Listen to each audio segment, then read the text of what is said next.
Rip kosong, kosong kosong ibu tiri saya memandang tepat ke mata saya kosong, kosong satu dan berkata, awak takkan ikut kami. Kosong, kosong empat perjalanan ini untuk keluarga sebenar. Saya kosong, kosong enam ingat bilik itu menjadi sunyi seperti kosong. Kosong sembilan seseorang telah mematikan bunyi di kepala saya kosong. 10 apa yang dia tidak katakan dengan kuat adalah kosong. 13 lebih teruk. Mereka masih merancang untuk menghabiskan 10 kosong. 15 hari di rumah tasik saya tanpa saya. Kosong, 18 rumah yang sama yang saya miliki. Rumah yang sama yang saya kosong. 21 bersihkan dan sediakan untuk mereka. Saya tidak kosong. 23 berdebat. Saya tidak menangis. Saya membuat satu keputusan tenang kosong. 26 yang mengubah segalanya. Apabila kosong, 28 mereka tiba. Saya belajar bahawa kesunyian boleh kosong, 30 lebih menyakitkan daripada sebarang pertengkaran. Seperti, kosong, 33 komen di tempat Anda sedang mendengar. Nama saya kosong. 35 ialah Hannah. Saya berusia lewat 20 N. Saya bekerja di pejabat tetap kosong. 37 di bandar. Dan selama kosong, 40 sebahagian besar hidup saya merupakan jenis kosong. 41 orang yang percaya masalah boleh kosong, 43 diselesaikan jika Anda cukup sabar. Jika Anda kosong, 46 berdiam diri. Jika Anda tidak menjadikan sesuatu kosong, 48 lebih suka daripada yang sepatutnya. Saya tidak kosong, 50 membesar dengan kaya atau dramatik. Apa yang saya alami kosong, 53 stabil, hangat, terutamanya sebelum kosong, 55 semuanya berubah.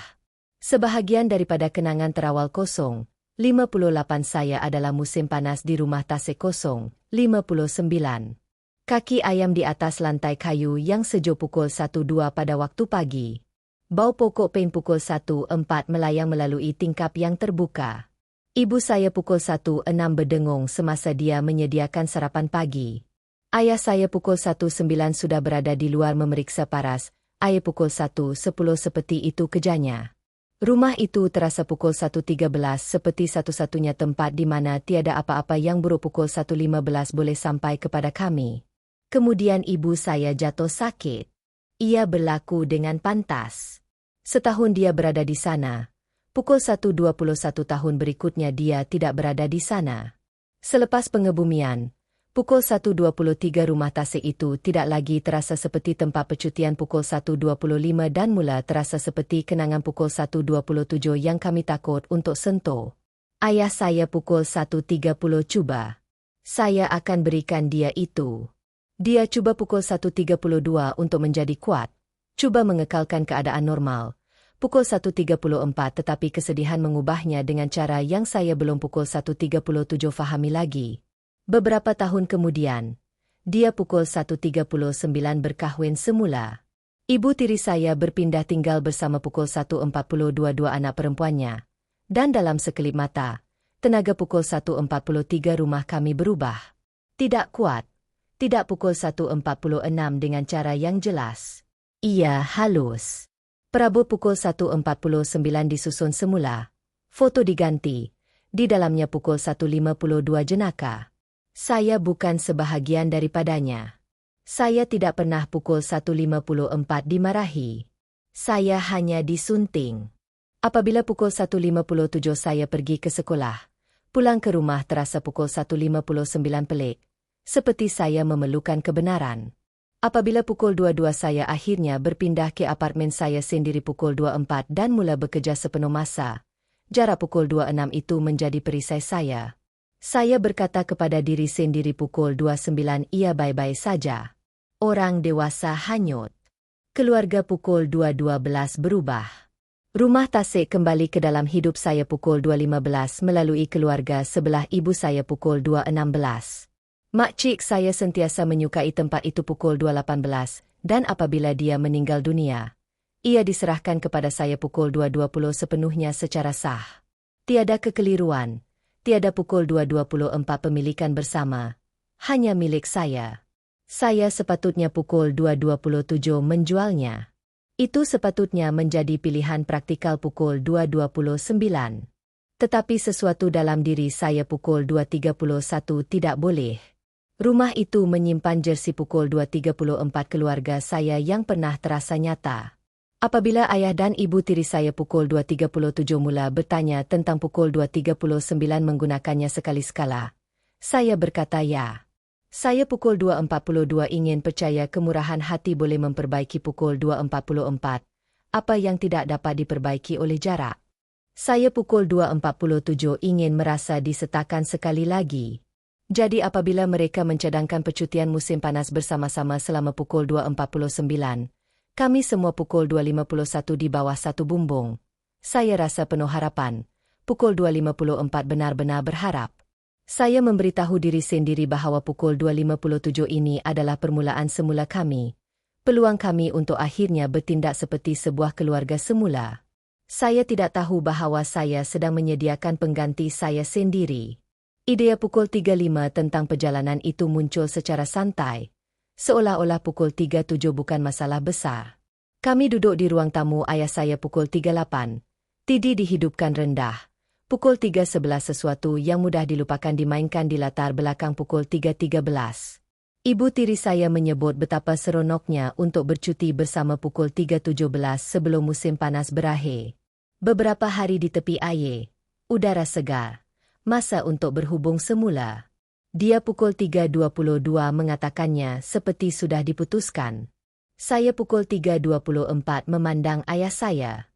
Dia tersenyum dan mengangguk pukul 3.27 seperti biasa apabila dia pukul 3.28 tidak mahu bertengkar.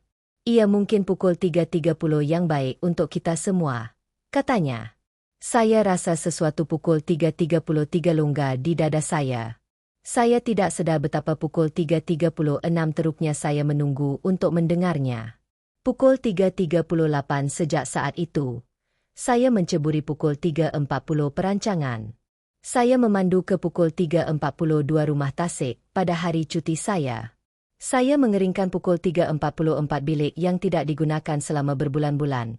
Pukul 3.46 membasuh cadar. Membuat inventori pukul 3.48 apa yang kami perlukan. Barangan runcit, barang asas. Perkara pukul 3.51 orang tidak pernah fikirkan sehinggalah mereka pukul 3.53 sudah berada di sana dan berasa jengkel. Setiap kali saya pukul 3.55 berdiri di dok memerhatikan riak air pukul 3.57, saya berkata pada diri sendiri bahawa ini berbaloi. Pukul 4 usaha itu bermakna sesuatu. Keluarga pukul 4.2 itu tidak sembuh dalam sekelip mata. Tetapi mereka pukul 4.4 sembuh melalui kehadiran. Terdapat pukul 4.6 saat-saat kecil yang tidak kena. Ibu tiri saya pukul 4.9 bercakap tentang pengaturan tidur pukul 4.10 tanpa bertanya kepada saya. Dia pukul 4.13 menjemput pasangan anak perempuannya tanpa pukul 4.14 menyebutnya sehingga kemudian. Apabila saya cuba pukul 4.17 untuk mencelah, dia akan tersenyum dan berkata, kita akan pukul 4.20 fikirkan. Kemudian menukar topik pukul 4.21. Saya mengabaikan rasa sesak di perut saya. Saya memberitahu diri sendiri bahawa saya pukul 4.26 sensitif. Beberapa hari sebelum perjalanan, pukul 4.29 ayah saya meminta saya datang. Dia kata mereka pukul 4.31 mahu membincangkan butirannya. Saya masuk pukul 4.34 dengan buku nota, yang sudah memikirkan tentang waktu makan dan masa. Kami tidak sampai sejauh itu pukul 4.38. Ibu tiri saya tidak duduk.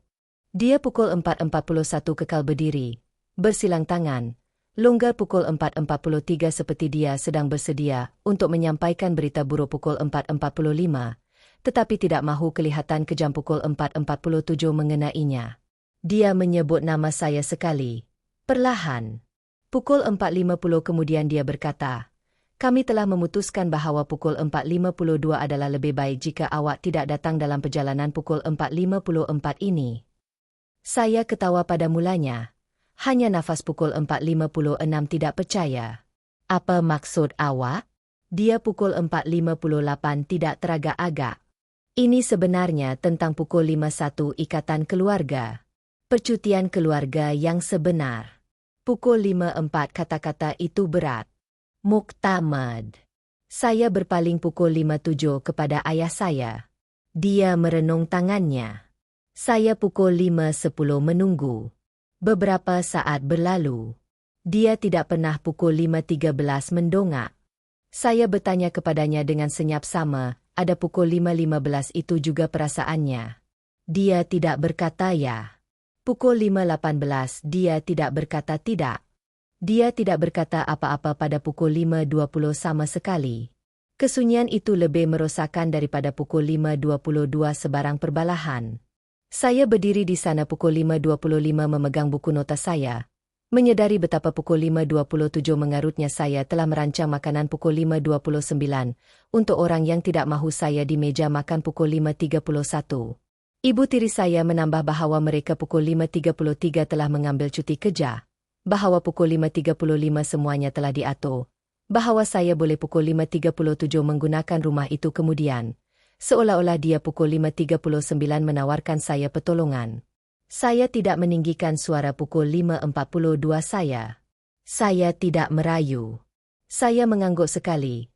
Pukul 5.45 berkata saya faham. Dan pergi. Di dalam kereta saya.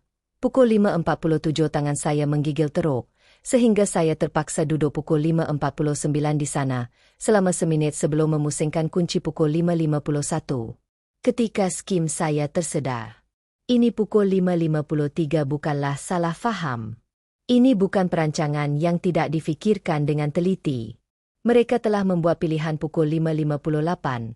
Dan ayah saya telah membiarkannya berlaku. Pukul 6.01 apabila saya tiba di tempat letak kereta apartemen saya pukul 6.03. Kesakitan itu telah membakar dirinya sendiri pukul 6.05 menjadi sesuatu yang lebih sejuk. Dan saya tahu jauh di lubuk hati pukul 6.07 saya tidak akan merayu untuk disertakan pukul 6.10 lagi. Malam itu, apartemen saya pukul 6.14 terasa lebih kecil daripada sebelumnya. Pukul 6.16 saya menjatuhkan kunci saya ke dalam mangkuk di tepi pintu pukul 6.18 dan berdiri di sana merenung dinding pukul 6.20. Memainkan semula perbualan selama pukul 6.22 dan seterusnya. Cara suara ibu tiri saya pukul 6.25 tidak pernah goyah. Cara ayah saya pukul 6.27 tidak dapat bertentang mata dengan saya.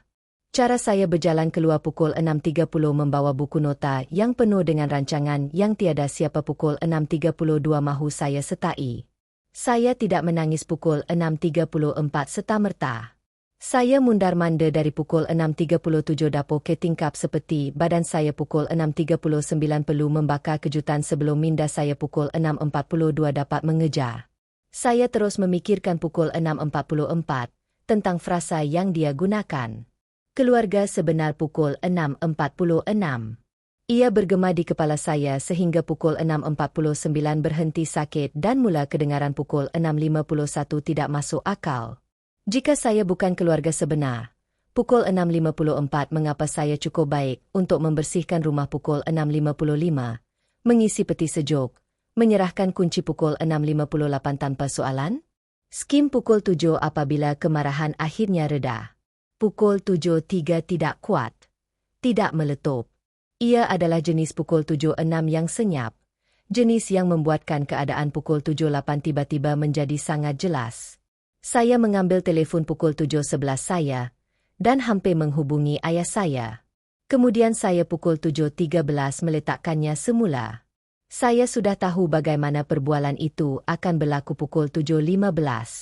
Maaf pukul 7.18 dibalut dengan alasan. Janji bahawa pukul 7.20 tidak mengubah apa-apa.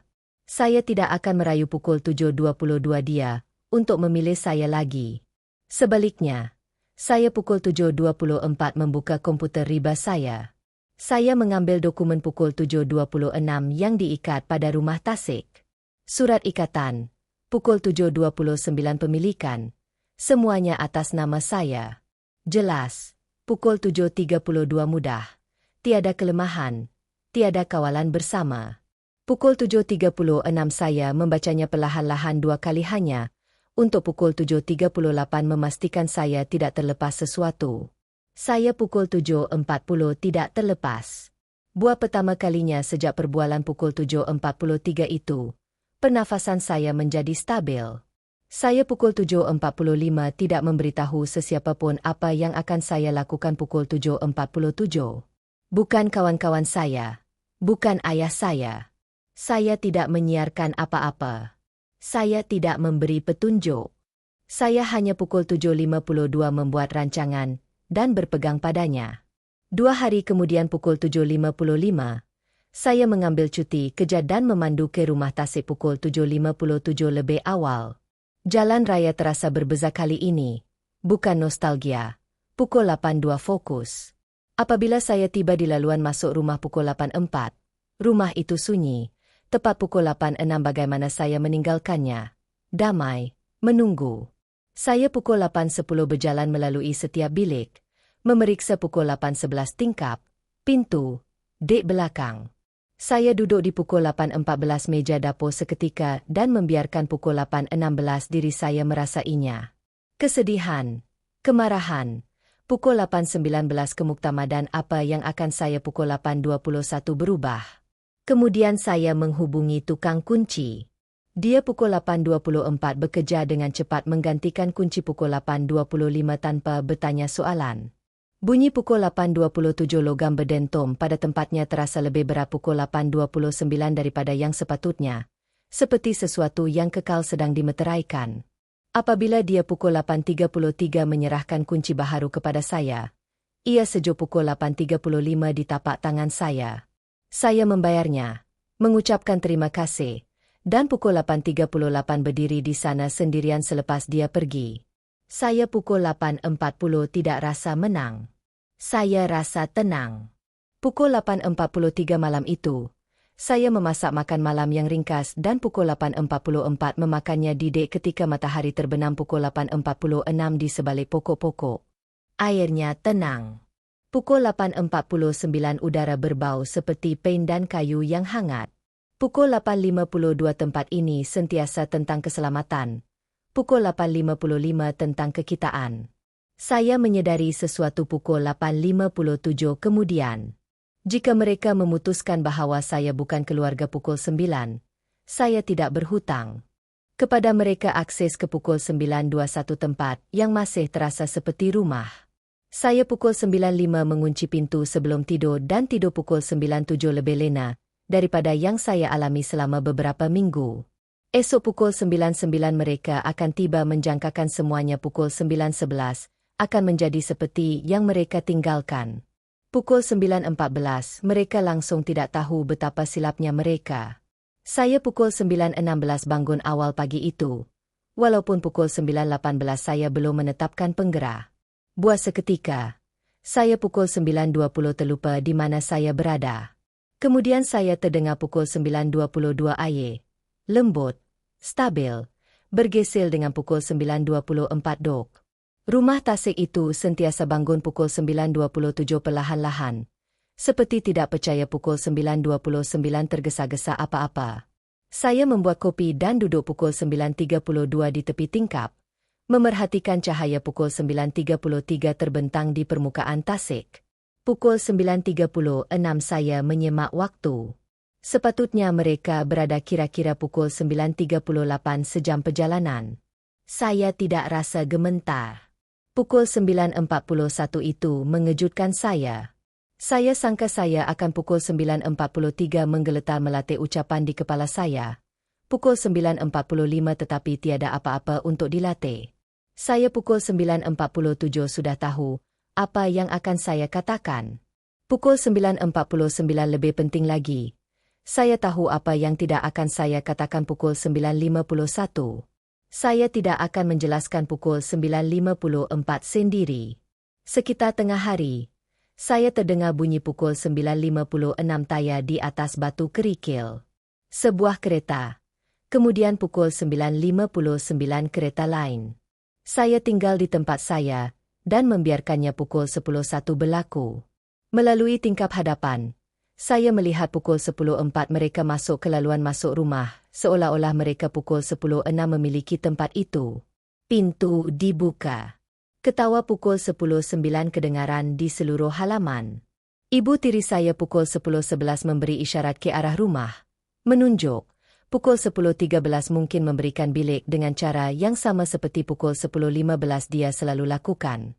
Ayah saya menurunkan beg pukul 10.18 dari booth, bergerak secara automatik pukul 10.20 seperti selalu.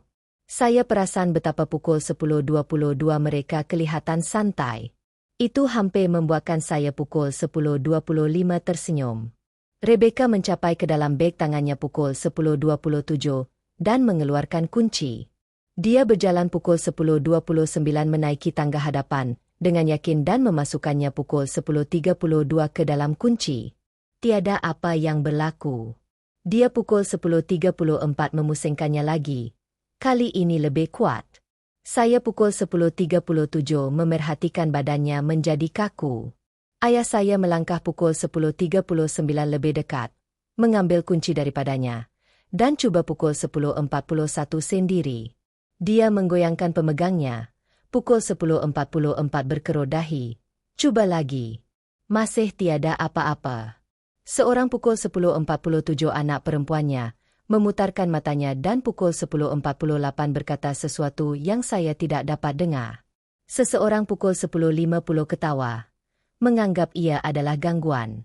Mereka pukul 10.53 bergerak ke pintu belakang. Hasilnya sama. Pukul 10.55 ketika skim tenaga itu beralih. Pukul 10.57 bahu Rebecca menjadi tegang. Suaranya pukul 10.59 kini kedengaran tajam dan jengkel. Pukul 11.02 dia mengetuk sekali, kemudian lebih kuat. Hannah, pukul 11.04 dia memanggil. Apa ini?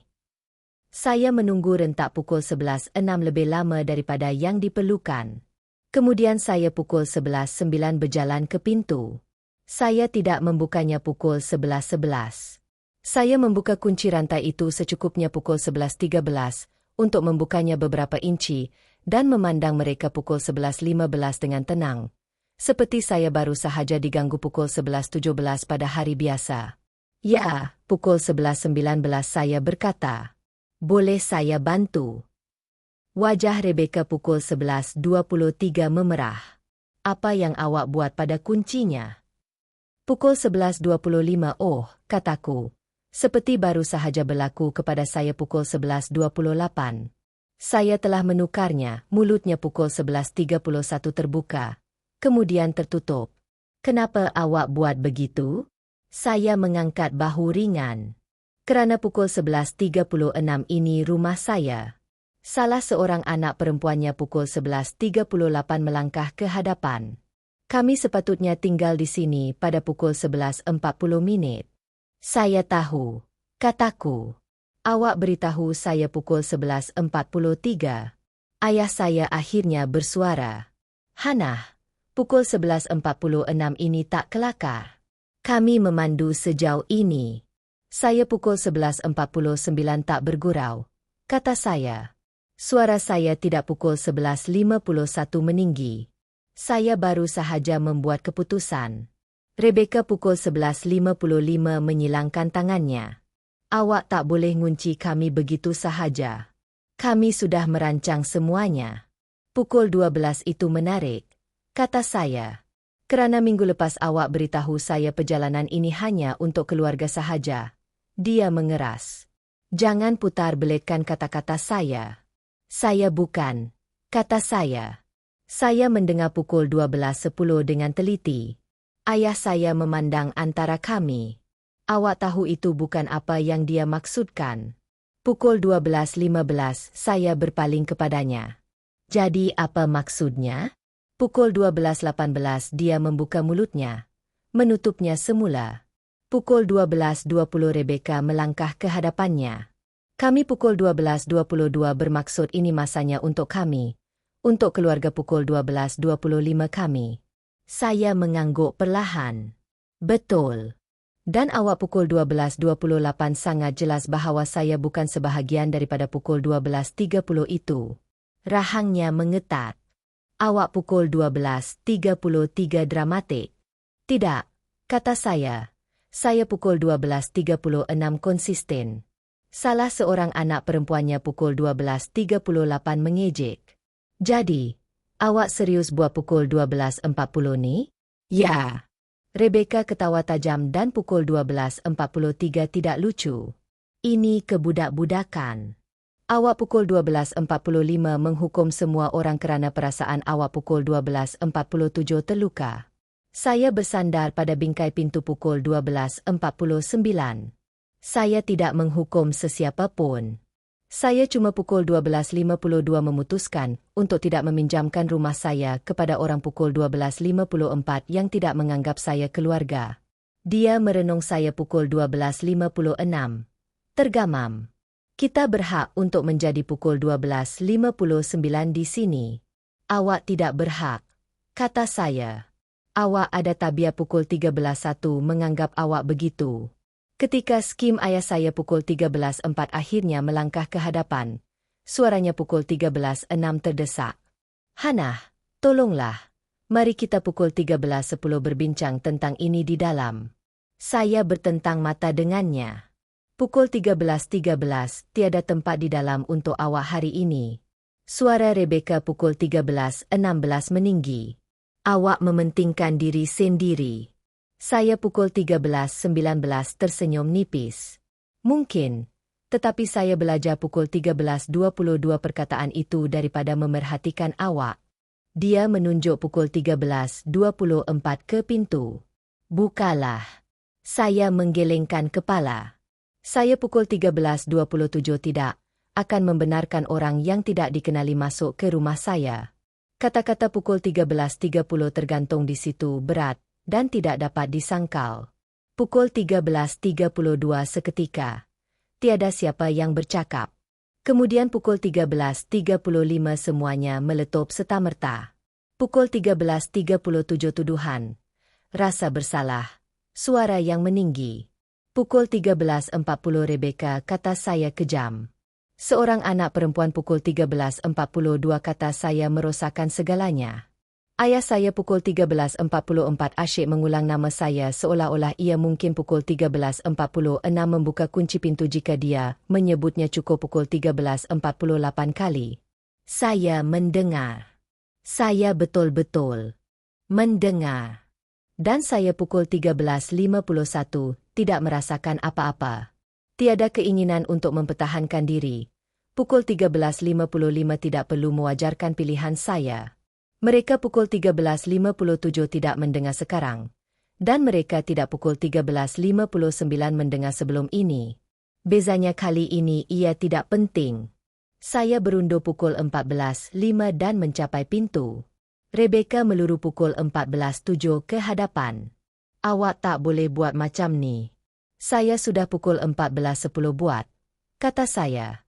Saya menutup pintu dan pukul 14.13 menguncinya. Mereka berada di luar sana selama pukul 14.15 seketika. Saya dapat mendengar jeritan teredam.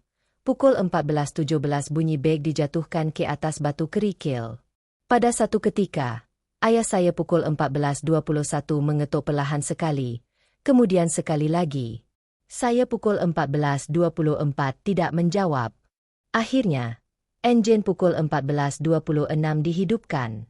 Saya berdiri di tepi tingkap dan pukul 14.28 memerhatikan mereka pergi. Laluan masuk pukul 14.29. Tasik itu tetap diam. Saya tidak pukul 14.32 berasa menang. Saya rasa stabil. Kemudian pada pukul 14.35 petang itu, rakan-rakan saya tiba. Kereta mereka pukul 14.38 memenuhi ruang yang telah dikosongkan oleh keluarga saya pukul 14.40. Ketawa kembali, tetapi kali ini ia terasa berbeza. Mudah diperoleh. Kami pukul 14.45 memanggang makanan di dek. Kami berenang. Kami pukul 14.48 berjaga sehingga lewat malam bercerita di bawah bintang pukul 14.50. Tiada siapa yang berjalan di atas kulit telur. Tiada pukul 14.52 sesiapa yang mempersoalkan sama, ada mereka tergolong. Pukul 14.54 malam itu, semasa saya mengunci pintu dan pukul 14.56 mematikan lampu, saya menyedari pukul 14.58 sesuatu yang penting. Kuasa tidak selalu datang daripada konfrontasi. Pukul 15.02 kadangkala ia datang daripada memutuskan siapa yang pukul 15.04 mendapat akses kepada anda. Dan untuk kali pertama pukul 15.06 dalam masa yang lama, keputusan itu pukul 15.09 adalah milik saya. Rumah itu terasa berbeza selepas pukul 15.11 mereka pergi. Tidak lebih sunyi, lebih ringan. Rakan-rakan pukul 15.14 saya tinggal selama beberapa hari. Dan untuk pukul 15.16 kali pertama dalam beberapa tahun, rumah Tasik pukul 15.18 terasa seperti milik masa kini pukul 15.20 dan bukannya masa lalu. Kami memasak hidangan ringkas pukul 15.23, berenang sehingga kulit kami berkedut. Pukul 15.25 ketawa hingga larut malam. Tiada ketegangan. Pukul 15.27 tiada meneka di mana kedudukan kami, antara satu sama lain pukul 15.29 tiada siapa yang membuatkan saya rasa seperti saya perlu pukul 15.31 mendapatkan tempat saya di meja makan.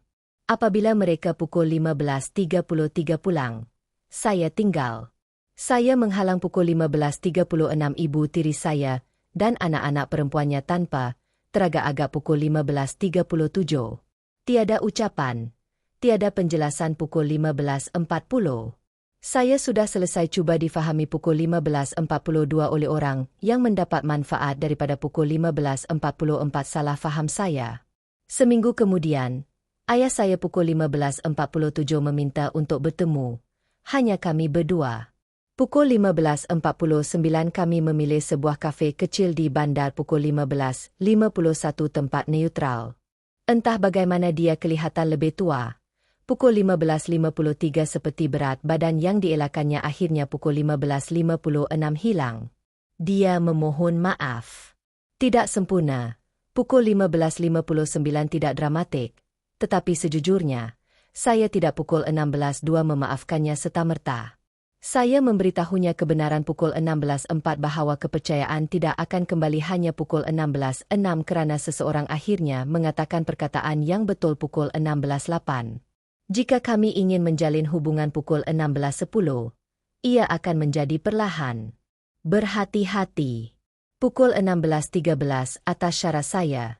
Dia bersetuju. Dan untuk kali pertama pukul 16.16, saya mempercayainya. Apabila saya sampai di rumah pada pukul 16.18 malam itu, saya membuat keputusan lain pada pukul 16.20.